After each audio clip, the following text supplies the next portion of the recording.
Okay. So, hello everyone. And this is like a fifth week. Sorry, I was not able to take session yesterday because it was heavily raining here. So, last week, so I'll just continue with initial introduction of myself. So, I'm Jagriti, PhD student at IIT Gandhinagar. I work in the medical ultrasound engineering lab with Professor Carla. So my work is on quantitative ultrasound, and I've been TAing for this course. I'm a PMRF fellow with Professor Shibayan Roy for techniques of material characterization. So far we have completed like 4 weeks, and this is like completely 12-week course. So be with us, and I guess you'll be able to do it till till the end of it. Okay. So we are currently on the fifth week, and for fifth week we have like different modes of TEM and all. So first we'll just go through the lecture slides, and then later we'll continue with the assignment questions as how we do usually. Okay. So last week we saw this like Monte Carlo simulations, why people do that, imaging and contrast formation, bright field imaging, mass thickness contrast, and these modes. We saw that okay, why people do, where they want to see the effect, the trajectories, interaction volume, the size of it based on atomic number, how it changes based on the charge of it, how it changes. Then there were imaging methods where with respect to certain method you can see contrast that is generated, and what contrast is essentially can be due to the change in the atomic number, can be due to the thickness in the sample. Okay. After that, there were effects as one was bright field and next was a dark field imaging over here. So if I can just use my, is it working? Okay, let's just see. Okay, and then there was this mass thickness contrast and atomic number contrast. So we'll just go through them. That okay, how and what it is being done there. So in bright field we saw that okay, the scattered electrons, or if I may, the diffracted electrons are efficiently blocked by the aperture, whereas the scattered electrons are not detected. So what you just see are the ones that are directly passing parallelly through the beam, or nothing but allowing to be passed through the objective aperture and reaching this final screen over here. Okay, this one on the image plane, and later the image has been formed from them. So that is due to your bright field imaging. Mass thickness contrast with respect to atomic number, you see a difference there. So heavier elements will represent, heavier as in higher atomic number elements will represent more powerful scattering centers than the lighter elements. So that is how you get the mass contrast. Then you also get something due to the thickness of the sample. So the thicker areas, the ones will appear darker because now there are more electrons that are being absorbed into it or being saturated in there, whereas the thinner one, they just pass through them, so they have the same metal mass, so their contrast is comparatively lesser. So also you get a difference there. Now if you combine both of them, so we had this condition, you just multiply by thickness both of side. So if you double for the both effect, you can get the mass thickness effect from there. Okay, so you get both different effects from there. So there's like how you see that, okay, this is a thicker sample, this is much more thinner sample, and this is how you see a contrast in between both of them. So this is nothing but your image of, so you have scatter. So this is nothing but this is your silicon dioxide. So silica spheres we call it. So these are nothing but also called as glass spheres. And that particle has been placed on the carbon foil and they have tried to image it. Okay. So then we saw this how much radius it should be in order to give you atomic number contrast and how it's dependent on. So it's dependent on atomic number, your energy, your electron field, and the angle through half angle through which you get it. Elasticity. Okay. Then you have dark field imaging. So for dark field imaging, it's pretty simple. So if you compare bright field, is nothing but where you just get the ones that are passed from the parallel for the axis, and the ones that are diffracted are nothing but get blocked by the your objective aperture. Whereas in case of the dark field imaging, what you see, the objective ones which are diffracted are nothing but allowed to be passed to the objective aperture, whereas the ones which are directly passing parallelly through a field are nothing but blocked off. So hence you get a dark field. Now also the interesting thing is if you compare bright field and dark field, you also get a contrast in between both of them. So that way you can also see contrast analysis. Okay. Okay, so then last time we skipped these two modes because it wasn't essentially needed. But for now, the formula for, sorry, the full form for them. So this is nothing but high angle, annular, or annular angle, something like that. And it's your dark field imaging.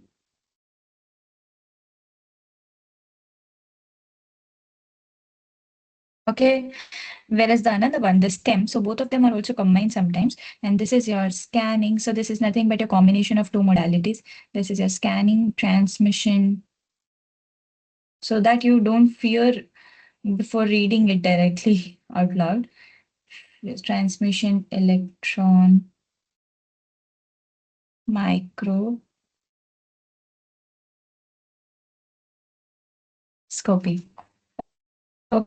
Okay, so these are the two ones. Now you bright field and dark field. What happens here? Then you have this dark field imaging. So we also had a similar question in assignment last time. That okay, what which one was off axis or which one was on axis? It was something like that. So off axis is a way that okay, where your diffracted beam directly passes through and your directly parallel beam is not able to get through. So that's your off axis dark field.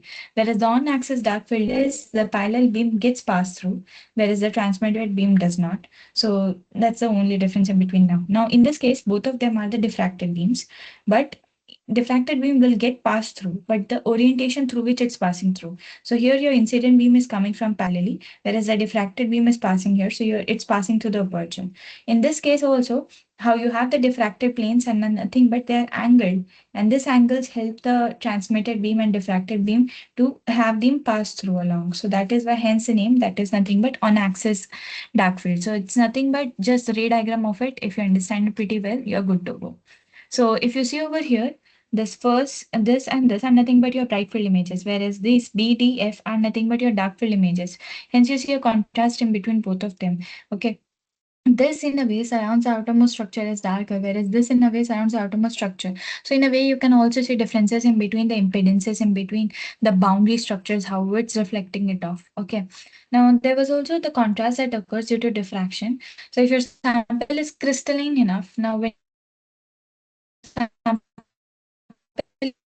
is crystalline, or how it's aligned, which particular plane it is, and how what type of structure it is for that particular plane to be held into. Okay, so if your sample is crystalline, then the pattern will appear in bright field and this particular TEM and STEM images. Now, if it is oriented close to the zone axis, the centermost axis, many electrons are nothing but which are strongly scattered will contribute to the reflections in the diffraction pattern. Whereas only few without any interaction therefore will appear as dark contrast in the bright field image. So here also we are like utilizing the similar phenomena that we have just learned from now. So if you increase the sample thickness, you see that the sample comes darker and darker. Whereas in this case, where the sample is more thinner, you see a very much lighter phenomenon. Similar case in dark field also. So if you see here, the difference in between bright field and dark field has clearly been identified. Okay, so the diffracting areas, they may appear as bright in the dark field image if they diffract into the area of this reciprocal space that's collected through them. So, so here, what we saw. So this particular space, which helps this tilted incident beam to pass through, and hence it becomes an on axis, helps your reciprocal beam to pass through. Okay, so in that way, you should always remember. Okay, after that, um, then we saw this part. We didn't saw this. So again here, so similar content that okay, it depends on your crystallographic orientation of that particular grain, and because of that, the scattering that's maximum here, what we saw here previously, where it go? Huh. So the one which is closely related to the zonal axis, like the angle is almost nearly, so sine theta or theta is almost nearly same to each other, that will contribute strongly to the reflection in the diffraction pattern, whereas the ones which aren't will nothing but appear as contrast in that bright field image. So similar thing. So how it depends on the orientation, that scattering condition is now here referred to as the Bragg's condition. So here the atomic planes are oriented in a way that there is a higher probability of scattering. So you can say the angle is almost equivalent to your angle of the semi-angle angle of your beam. Okay. And then, sorry, something happened. Okay. And then, in case the diffraction contrast exists, the contrast usually cannot be interpreted as due to mass or thickness variation. So it's just the contrast that is present there, but it cannot be, it's like cannot be seen as it's either mass or it's either thickness contrast. Okay. Okay. Here, so You see this different little effects, and those effects are nothing but magnified in this same context. However, the scale bar hasn't been provided, but it's okay. So you see this effect. So this is like this, and the entire field over here is black. However, you get differences in this particular part of structure right here. Whereas the ones over here, so you see structural effects here, but the ones which are darker will appear something like this. Also some other part. So if you want to enhance a contrast in these images, you need to have more number of scattered beam in the diffraction pattern. But the more number of scattered beam diffraction pattern, it will lead to more dark field imaging. So you don't want the darker contrast to be there in your bright field images. However, what we want, so if you enhance the contrast in these images, the scattered beam which are visible should be reduced, and only the ones which are passing through on axis should be increased or should have been focused or tilted so that it passes through your objective aperture. And you can make also combinations for them to pass through it. So it's nothing but your simple beam which nothing but passes through. Then you have your high angle scattering. So now the modes that we'll be looking at nothing but the higher costly ones, and the detectors that come to detect this particular modes. And if you want to do this kind of analysis, are also very costly, and the instrument needs to be very specifically placed. The temperature, ambient conditions should be very specifically chosen for them. And the difference is nothing but occur here due to the positive potential of the atom, so which is nothing but should be very strong. So that if you have higher atomic number or heavier atoms, so with have a higher atomic number, the scattering of the will thus the events will nothing but more higher from them, and hence through that particular way you can nothing but get an information about the chemical contrast. So in a way you can do that elemental analysis, take a EDS and all those things. So that can also be done using your backscattered electrons as we saw in SEM. Okay, there would also be an image that okay how it's coming through. Oh, okay, here. So we just saw this and this one. So over here, if you see, yeah, of course. So this is nothing but in a way called as also your atomic number contrast imaging. And here, what we do is like everything, all atoms are nothing but here recognized as a matrix of light atoms. Since the contrast is very high, that's almost approximately equals. So the function is approximate. So now heavier the atom, heavier more the scattering, and or increased contrast to get over there. And or to do so same, you get this particular. So one can be a bright field detector which is directly parallel to your on axis beam, but then you have these different detectors over here.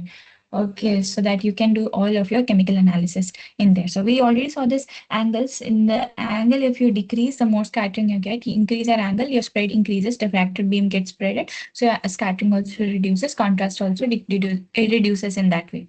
Okay, so only difference in between this, the first one is your STEM, sorry, is your TEM, and the second one is your, so it get moving, this stem part.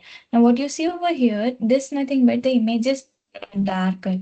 Now why this image is darker, the contrast that you're getting in TEM, that is highly because of the thickness of your specimen. Okay, sample thickness, how much sample your thicker is. Whereas in the the second one, what you see, the intersection will become more brighter and brighter. So your sample, as and how the thickness of the sample increases or decreases, you see that the overlapping part also increases in contrast. So that also it represents that okay, there are different balls right here. Please do not confuse in between two balls right over here. Okay, like that. So in a way, you can also do this chemical analysis for them and can tell about the lattice structure, atoms, which atom specifically plays, which particular chemical molecule is present over there. All those things can be told by microscopy itself. Okay, and then you know that the scanning transmission electron microscopy. So judging from the name, you know that what scanning electron microscopy is. You'll raster scan the beam thoroughly through your specimen, and you get the diffracted beam, you get the scattered beam, you form an image through them. So based on the electrons, how they are passing through your specimen. Now you have this stem there. Now in TEM, what we need is we need a very thinner or very smaller specimen. Okay, can you please excuse me for a time?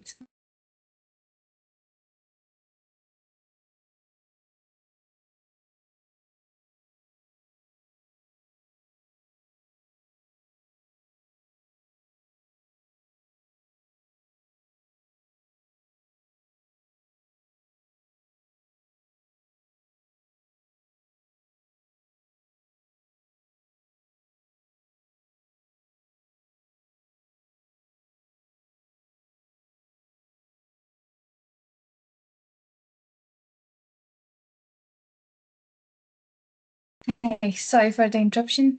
Okay. So then, yes, so where were we? We were on TEM.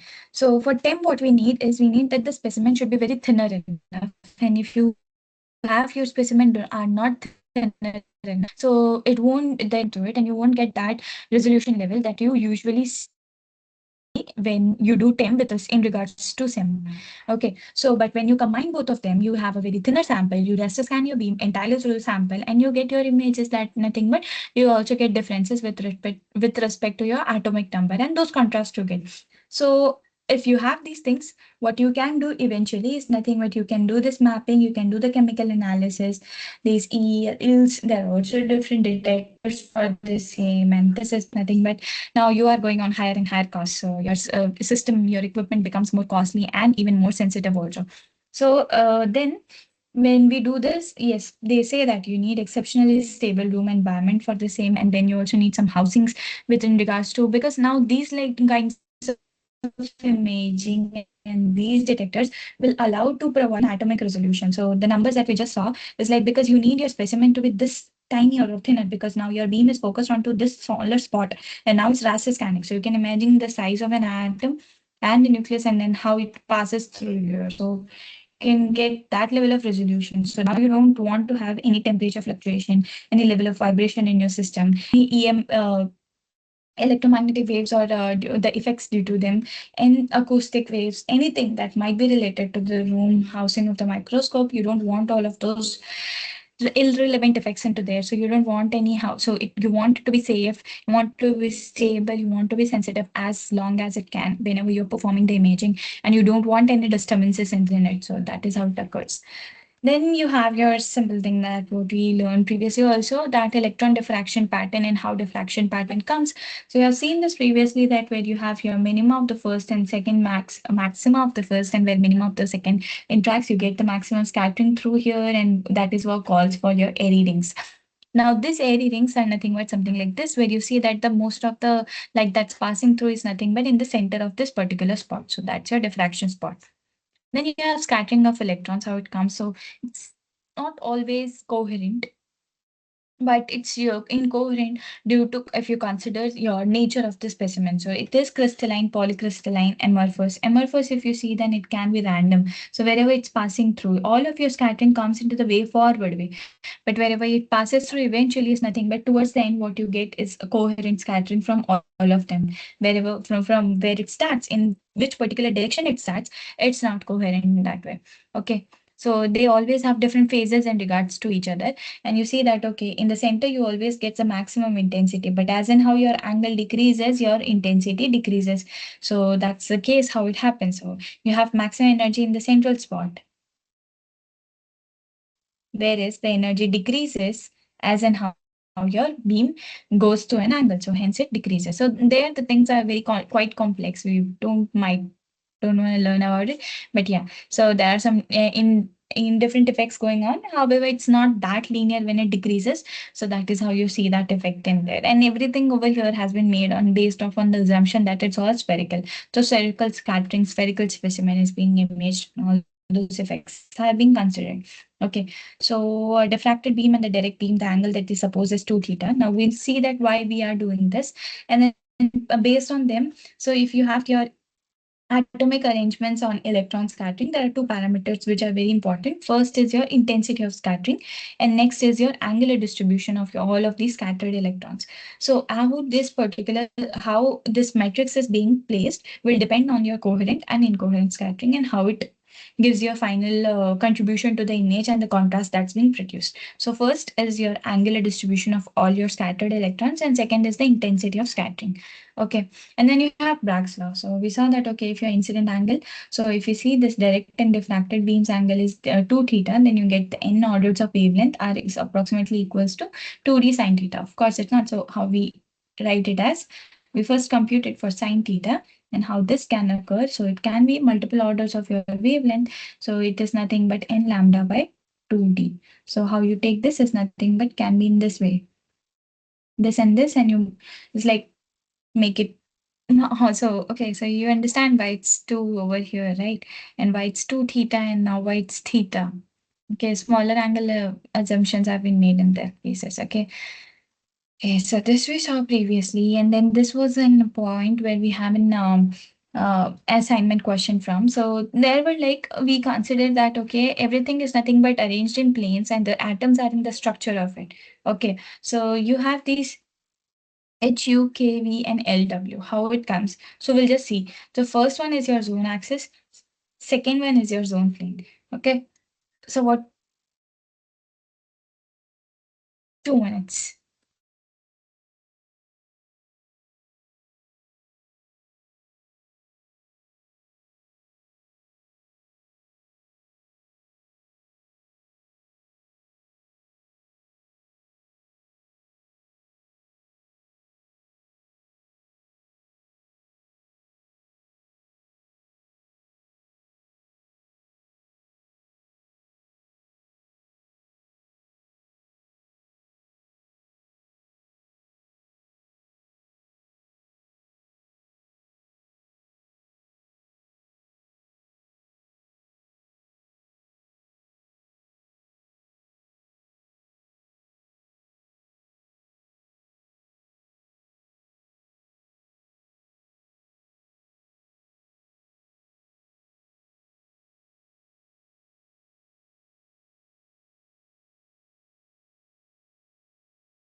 Okay, sorry.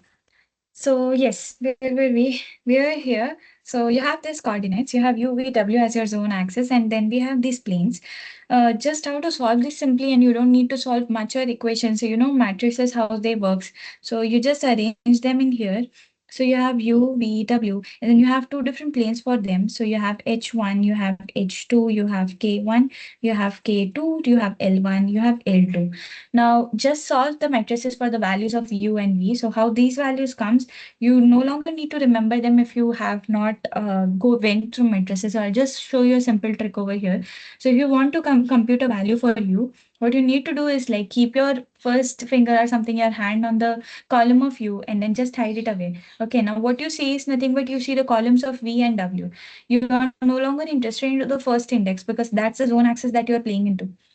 So what you do over here, you just take the this element, this element, this element, and this element. So eventually, what you're doing is you're trying to do matrix multiplication and matrix subtraction. Okay, I guess someone joined. Did okay, it's okay. So eventually, what we do over here is you just take differences in between both of them. So here, this minus this, and then you take this differences over here. So you have K2 and L1. Similarly, when we did for V, you just hide for the center one and you see, okay, then you have, sorry, this H1, and then you have, sorry, if you hide for this one, V, it should be H1, L2. So, okay, yeah, now I know that why in the assignment we were wrong. So it is essentially H1, L2 minus H2N1. Okay, so they have flipped the both two terms. And then when we have W, the term comes to be like H1K2 minus H2K1. Okay, so only this term because of which answers are getting wrong. So now you know how to solve for it.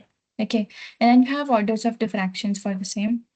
So this is nothing but something similar to your Huygens principle, where you have maximum interference, you get the beam from there, and when you don't, there's different, like something is destructive interference. So you see that if as in how you increase the center atomic distance, your wavelength increases, and so it's nothing but inversely proportional to each other. So if you decrease the atomic distance, your wavelength will increase, hence the diffraction will, in a way, decrease. Okay, because how closer they are, the more diffraction you get. Whereas the angle for the first order beam is nothing but essentially smaller. So yeah, exactly. As your atomic distances increases, your diffraction will decrease because your this angle will nothing but will result into smaller angles. Okay. So an increase of the wavelength will result into increase of the diffraction angle. So that's a thing, but directly proportional to each other. So if your wavelength increases, your angle of diffraction also increases. Okay. And then when you want to capture this, it's just the similar effects as that of your on axis and off axis dark field imaging, right? So you see both effects in there. Just 2 minutes to see something.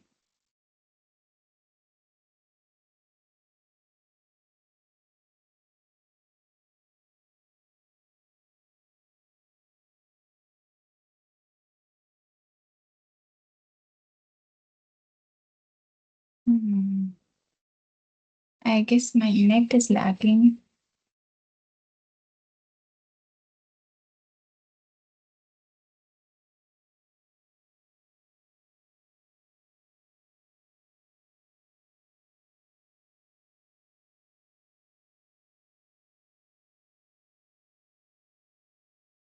Okay, there we go. Connected to my hotspot.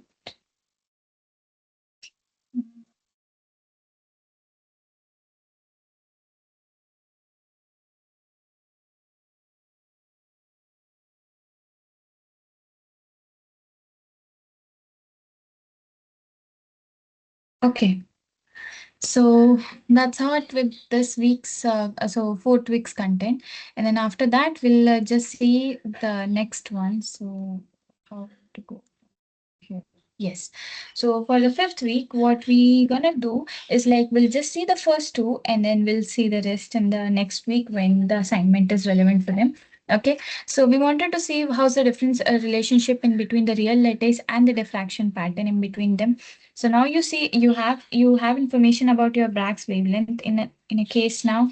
So just let me open up this tool, and now you know that okay, these both are related to each other. So just an assumption we have made it lambda, and we know that if this angle is smaller enough, so you can directly take it as sine theta can be approximated as theta, right?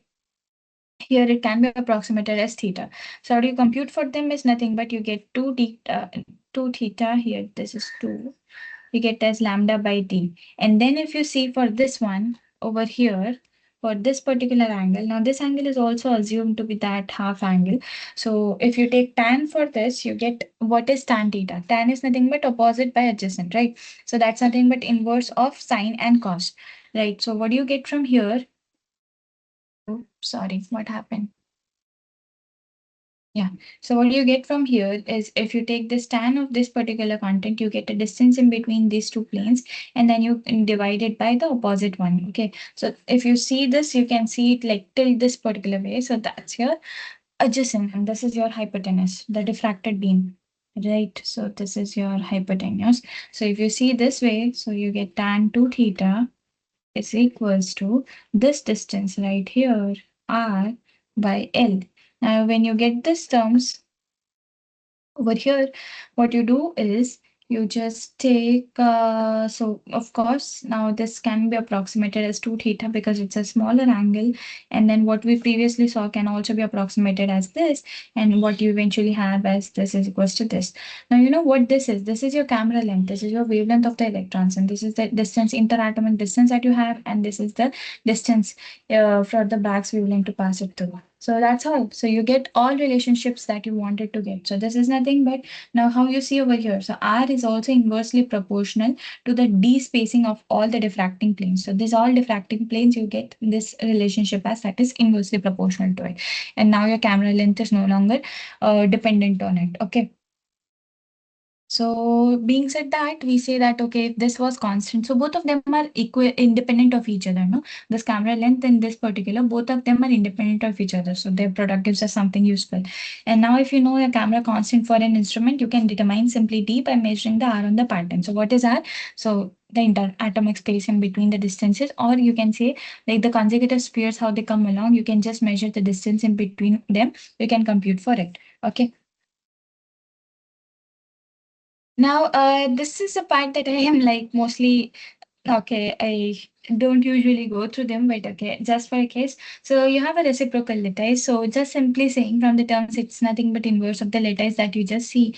And in here, everything, as in how your distance increases, the intensity, scattering, wavelength, everything decreases, right? So it's everything inversely proportional. So now, even if you see the distance also inversely related to the origin, and that's perpendicular to the plane. So we'll see how to compute the relationships from them. So you have a lattice like this, you have a lattice structure, all equivalently periodically placed, and this is the intermetric distance here and the height here. Now you make a part of lattice something similar to an FCC cube, so face centric cube. You see something like this. Now here. So what we wanted to see now, diffraction will will come from the plane which are approximately parallel to the beam that we know already. Now in this case, everything is nothing but placed 1 by d distance which is aligned to the beam, which is perpendicular to it also. And now we know that what our scaling factor is, that is L lambda, that is equals to R times T, right? So simply we have to construct a reciprocal lattice for this crystal, assuming that there's all 1 by D which are spaced apart from each other. And the distance in between them is also the scaling factor is also constant as L lambda. Okay, so if you see for this particular pattern, by orienting the lattice accordingly and taking a structure, you will not see any planes which will diffract from each other. Okay, so then there's a term called as evolved sphere. So that also comes right from there. So this is a sphere, and they say that okay, diffraction will come in this, or you'll be able to see diffraction in this particular sphere when it touches this particular reciprocal point. Okay, and now what we see is like if you want to take an assumptions from, so this is theta, and now this is half angle for it. So if you just do 2 theta, so all your assumptions for 2 theta, and if you take sine of 2 theta, what you get eventually is nothing but which is inversely proportional to each other. Now this was 1 by d, but you get this particular value. So here you do 1 by d, and then this is sine, sorry. So you do sine of 2 theta, and then you do 1 by d by, this is your adjacent hypotenuse. So this way. So what we previously also saw, sticking to the same terms. So what you get from this is this divided by this. It will go up and lambda by d. Now in this case, it is nothing but 2 in this case. However, it's also theta. So we need to make assumptions for small angles. So sine 2 theta and theta goes up. So here 2 goes down. So it is nothing but half of the ratio of your wavelength and your interelement spacing. Interlattice spacing. Okay, so that way you can just compute from them. And as in how it increases, so how angle increases, your diffraction also decreases, and it's eventually proportional, or it depends on how your crystal has been lying on there. So there are relationships based on it. We'll see this relationship how we go. But of course, this one thing is you have maximum intensity right here. Then these all side lobes starts occurring, and the width of this particular main lobe width is nothing but equal to the height of it. So you can also assume the height to be st. So that's inversely proportional to it since the distances are nothing but 1 by d. Okay. So saying that since there are no participants for this particular session, I'll just ask you all to put up your questions on the discussion forum, and then we can go with the assignment. Okay. Well, I can just like take a break for 2-3 minutes, and then we'll continue with the assignment to see if people join. And if not, then we'll continue. Okay.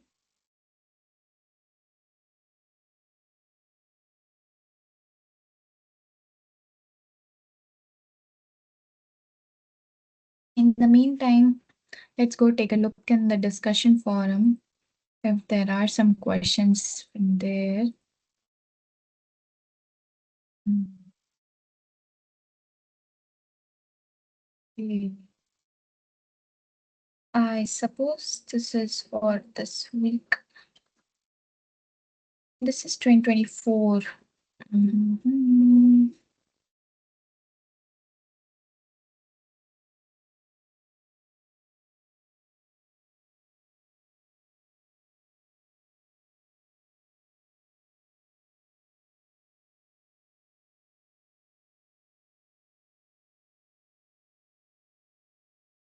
Okay, let's go to my courses.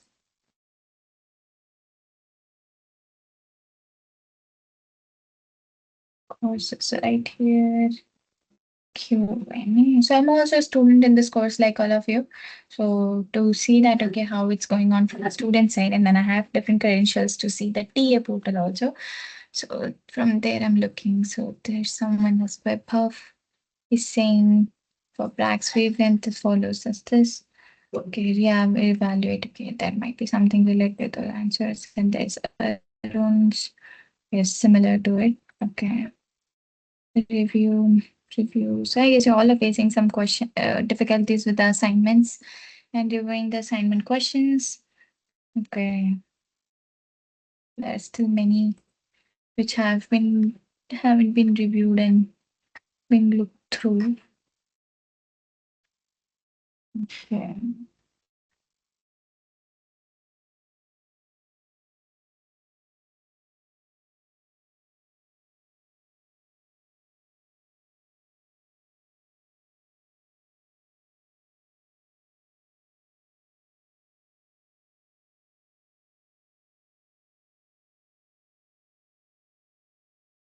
Hmm. Oh, okay. Someone wasn't able to join, I guess. This person, okay, Kumar. And then there are questions. Hmm. Okay, that's it. So I guess for assignments, you'll just have to be dependent on the ones that are on the second side of it. So they'll reevaluate your questions there. Okay. So nothing as of something which I should relate to. Okay. So we'll just start off with the assignment for this week. So first question is the camera length L for any microscope will signify what? So we just saw through these questions, and since there are none which are attending this session today, I'll just wait for like um, a minute for each question, and then we'll go with the answers, and then you can all like go through them and see. So the camera length for any microscope will signify A, the distance from the direct beam to the diffracted spot, B, the physical distance in between the lens and the specimen, C is just a notational distance in between the specimen and the center of the pattern, and D, the separation in between the atomic planes. So the answer for this is C, it's a notational distance in between the specimen and the diffraction pattern. It has no related physical significance for all of the other questions. Okay, so here L is not a physical distance, rather, it's just a notational distance which can be changed by the operator, can be moved forward or together. So, how your image formation depends on how resolution you want. So, that and it's more like a calibrational distance, so that will help you fix your indexing the induction diffraction pattern. Okay, now in the electron diffraction, a greater number of diffraction spots appear for a thinner crystal, or they appear for a thicker crystal, or they appear for a larger spacing one or a smaller spacing one. So, which one?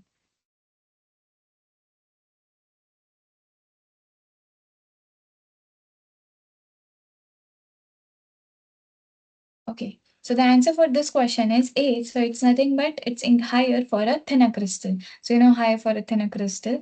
It's because now if you see this Evol's sphere reconstruction, and we also saw the formula through it. So we have like L lambda is equals to RD in between spacing from all of them. So they may deviate the thinner crystal, the further the wait, what happened? Okay. So the further the crystal may deviate from Bragg twisting and yet diffract, so more diffraction will occur in the pattern with a larger spot size. A larger spot size is the thinner crystal where almost everything is centered up into it. Okay. Next question. If the radius of the evolved sphere is like 250 inverse of nanometers, what would be the electron wavelength? Okay. You can think for it. So how do you compute it for wavelength? We just saw that everything is but not to give you any direct hints into it, so you can think on it.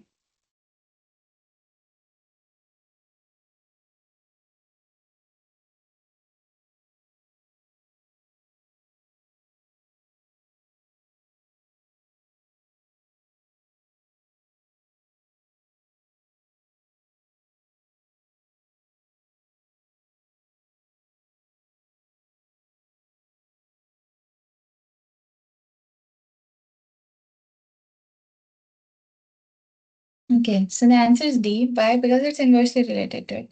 Okay, so your wavelength is nothing but inversely proportional to the radius of the sphere. So you can directly take inverse of it, you get wavelength from there. Okay, now bright field M image forms where? So A, the direct beam and all other diffracted electrons. B, will only eliminate and all diffracted electrons, all the diffracted electrons, or all of the above.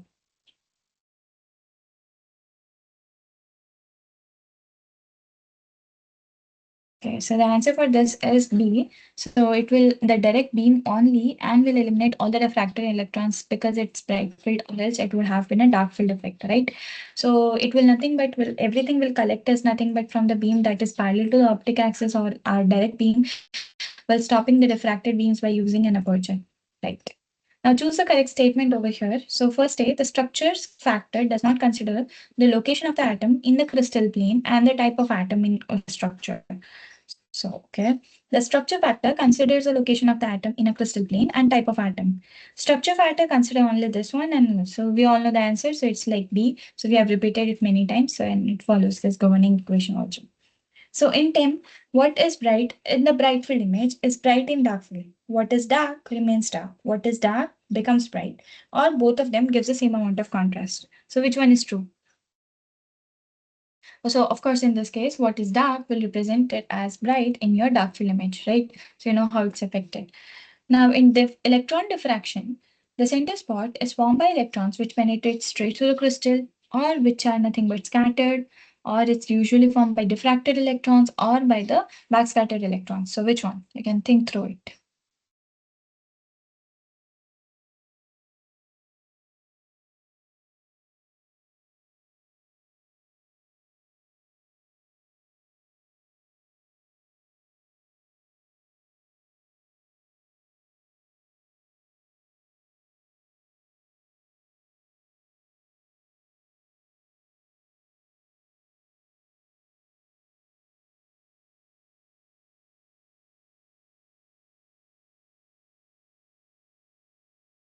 So yeah, I guess you might have thought of it till now that it is formed by the ones which are passed straight through the crystal. Okay.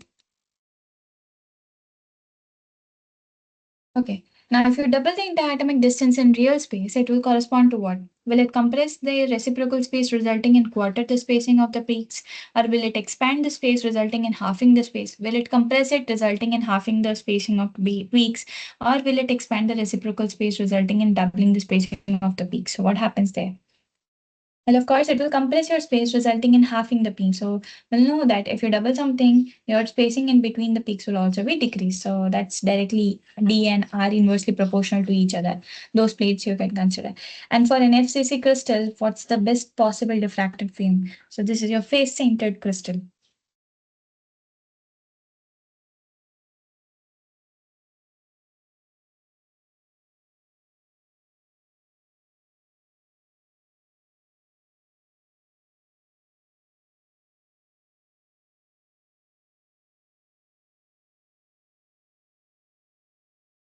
So the first one, now why the first one? Because it's all based on this plane, the first plane that's passing through it. Okay.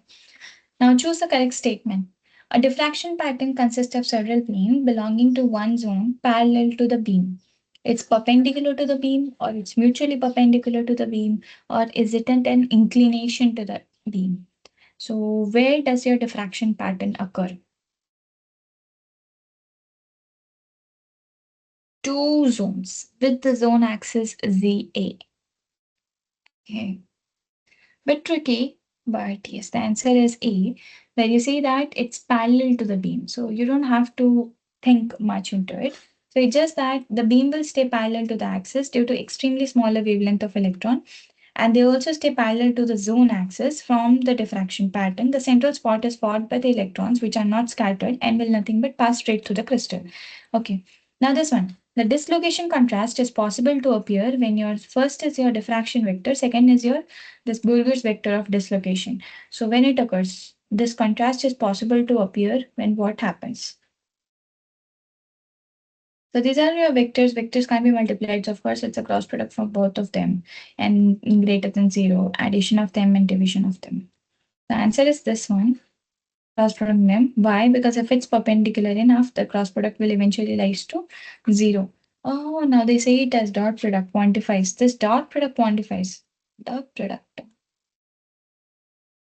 Okay. Yes. Cos theta. So it would be 0 when they are perpendicular to each other. Yes. And the contrast. So hence the disturbance relations. Okay. Choose a correct statement. The reciprocal of a reciprocal lattice is a reciprocal, or it's a direct, or it's a refraction, or it's a structure factor. Which one?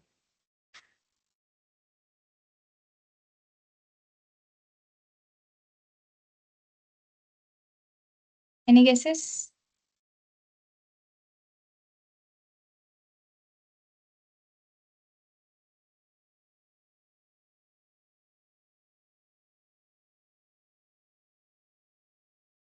The answer is this one. The reciprocal of a reciprocal lattice is a direct lattice, of course. Okay. Now, the structure factor will provide you information about what? Will it tell you information about the amplitude or the lattice or the atomic number or the phase? Which ones?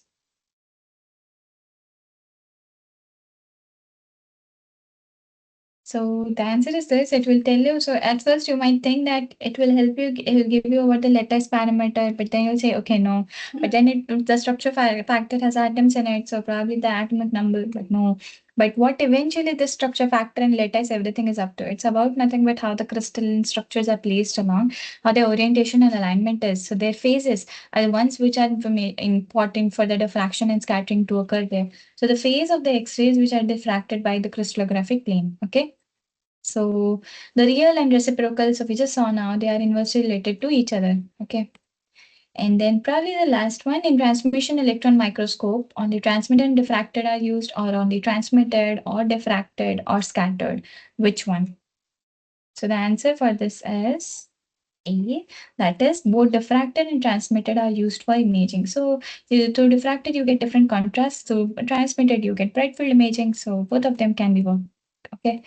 Okay, so that's it for this session. We didn't take it that long, but yeah, we covered much details for this session. Probably there were no, it's like, I there were also none attending the session. So if you have any questions further, next week Saturday we'll meet for sure, and you can ask me those questions when I put up the session link online. So you can let me know till then. Okay, thanks for attending.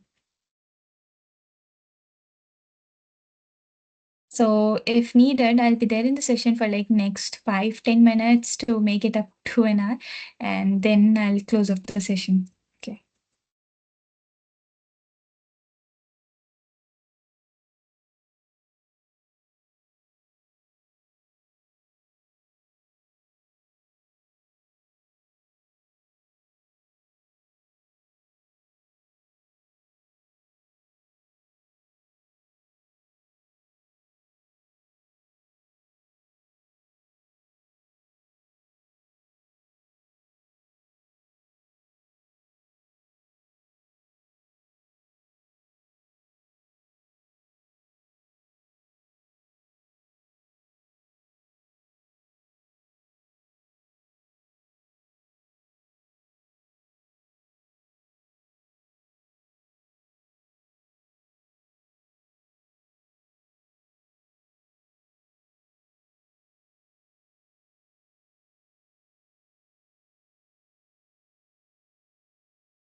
So I guess no one will be joining because it's like Sunday evening today. So we'll just close up this session. You can ask me your questions in the next week whenever we meet. And okay, have a good weekend. Bye bye. Thanks.